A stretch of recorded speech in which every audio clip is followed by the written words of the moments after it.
내년이면 상해 임시정부가 수립된 지 100년, 그리고 3.1절이 일어난 지도 꼭 100년이 됩니다. 우리의 독립을 위한 많은 희생과 노력들을 되돌아보고 일제강점기에 벌어졌던 일들에 대해서 냉철하게 평가하고 또 우리의 미래를 위한 성찰이 필요한 시기이기도 합니다. 오늘 기자가 만난 사람들의 선, 이렇게 100년이 지나도록 치유되지 못한 채 우리 가슴속에 아픈 역사로 남아있는 일본군 성노예 피해자들을 위해서 오랫동안 노력해오고 있는 정의기억재단 윤미향 대표를 만나 이야기를 들어보도록 하겠습니다.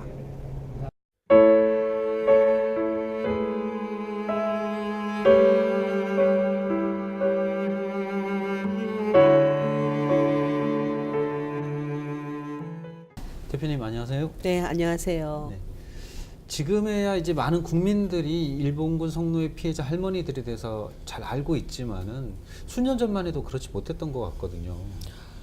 2000년 초까지만 해도 사실은 그 국민들이 위안부 문제에 대해서 많이 알지 못했기도 했고, 알고 있다 하더라도 그 과거 이야기를, 그 부끄러운 이야기를 우리가 꼭 지금 해야 되느냐라고 하시는 분들이 많았죠.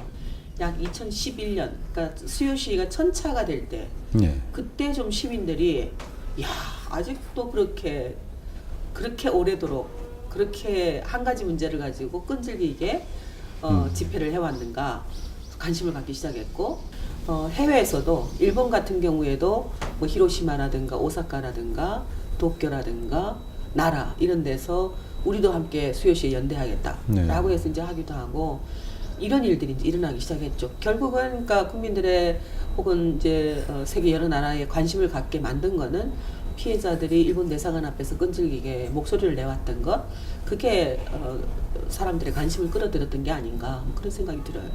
할머님들 연세도 그렇고 건강도 그렇고 걱정이 많이 되는데 지금 상황이 어떻습니까? 지금 저희가 이 운동을 시작한 이후에, 특별히 이제 김학순 할머니가 1991년 8월 14일에 처음으로 목소리를 낸 이후에 저희 사무실에 신고 전화를 만들었고요. 그 신고 전화에 접수되고 해서 그동안 위안부 피해자로 등록된 분이 239분이에요. 근데 지금 다 대부분 다 돌아가시고 이제 30분이 남아 계신데 최고령이 101세, 평균이 91세가 넘었습니다. 그러니까 30분 중에서 본인의 이 건강한 다리로 걸어 다닐 수 있는 분이 뭐 서너 분? 대부분 병상생활, 뭐 집에서 움직일 수 없는 분들, 휠체어 아니면 움직일 수 없는 분들, 이런 분들이 지금 피해자들의 현 주소예요. 2015년 말에 이제 정부가 갑작스럽게 한일 합의를 내세우면서 이 문제가 종결이 됐다라고 발표를 해버리면서 오히려 국민들은 이 문제를 이대로 끝내서는 안 된다라는 목소리가 더 커졌던 것 같아요. 네, 사실은 처음에 2015 1228 그 합의가 발표되었을 때 너무나 참담했어요. 어떻게 정부가 역사를, 이 끔찍한 역사, 더군다나 우리는 아직 얼마나 많은 여성들이 끌려갔고 얼마나 많은 여성들이 전쟁터에서 그대로 죽어갔는지 아직도 그 진실도 제대로 규명이 되지 않아 있어요. 그런 현실인데 정부가 그것을 10억 엔이라는 돈에 역사를 팔아치웠다. 그게 이제 우리들이 너무 참담했고 절망스러웠고, 야, 우리가 살고 있는 대한민국이 어떤가. 장애물이 하나 생겼구나. 이 일본군 위안부 문제를 제대로 정의롭게 해결할 수 있는데 너무나 큰 장애물이 생겼다라고 처음에 생각을 했어요. 근데 오히려 그것이 일본군 위안부 문제를, 일본군 성노예 문제를 더 많은 사람들에게 알려내고 국제사회도 퍼뜨리고 하는 발돋움이라 그럴까요? 도둠이 되었던 것 같아요. 현 정부는 그 당시 합의가 잘못됐다라고 밝혔고 그것을 제대로 세우기 위해서 모든 노력을 하겠다라고 일단 얘기는 했었지 않습니까? 네, 그렇습니다. 그 이후에 혹시 진척된 상황이 있습니까? 아직 없습니다.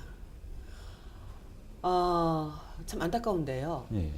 모든 노력을 다하겠다.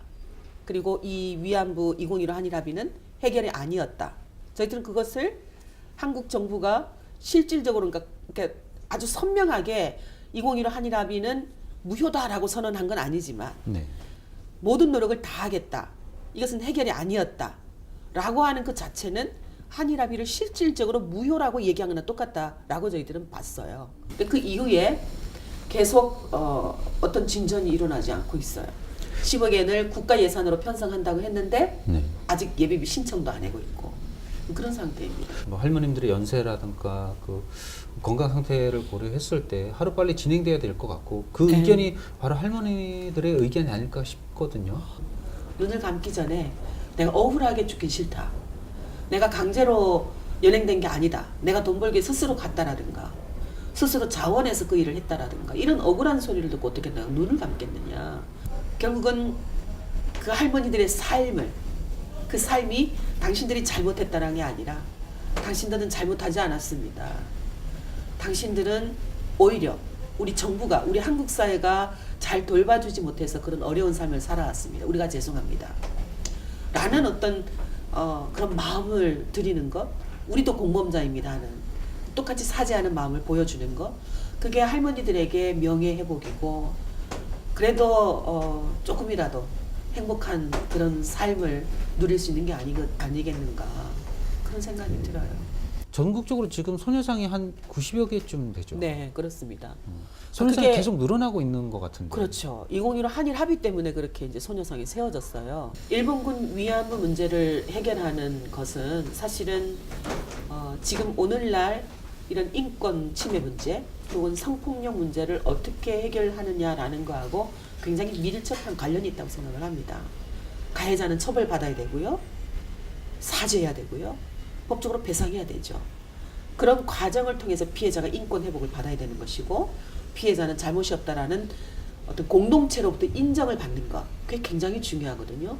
우리 할머니들이 겪었던 것과 똑같이 성폭력 피해를 입고 또 성노예가 되어가고 있고 여성 한 몸이 $100, $200, $300씩 노예처럼 팔려다니고 있는 현실이 시리아에서 콩고에서 우간다에서 세계 곳곳에서 있어요. 이런 문제에 관심을 가지고 시민들이 함께 이 일에 참여할 수 있는 길들 여러 가지가 있습니다. 기부로 저희들 같은 정대과 같은 단체에 후원하는 것으로 또 지역에 사는 할머니들을 돕는 것으로 또 매주 수요일마다 12시에 열리는 수요시에 함께 참여해서 목소리를 내주는 것으로 인터넷을 하실 수 있는 분들은 SNS에서 일본 정부에게 피해자들에게 사죄하고 배상하라 목소리를 내주는 행동으로 여러 방법으로 함께 할 수 있는 일이 바로 일본군 성노예 문제 해결이다 라는 인식을 가지고 함께 동참을 해주셨으면 감사하겠습니다. 평균 나이 91살의 피해자 할머니들, 이 할머니들이 살아 계시는 동안에 그분들이 살아온 생애에 대한 명예를 회복할 수 있는 기회가 오기를 꼭 기대하고 있겠습니다. 네, 오늘 말씀 잘 들었습니다. 네, 고맙습니다.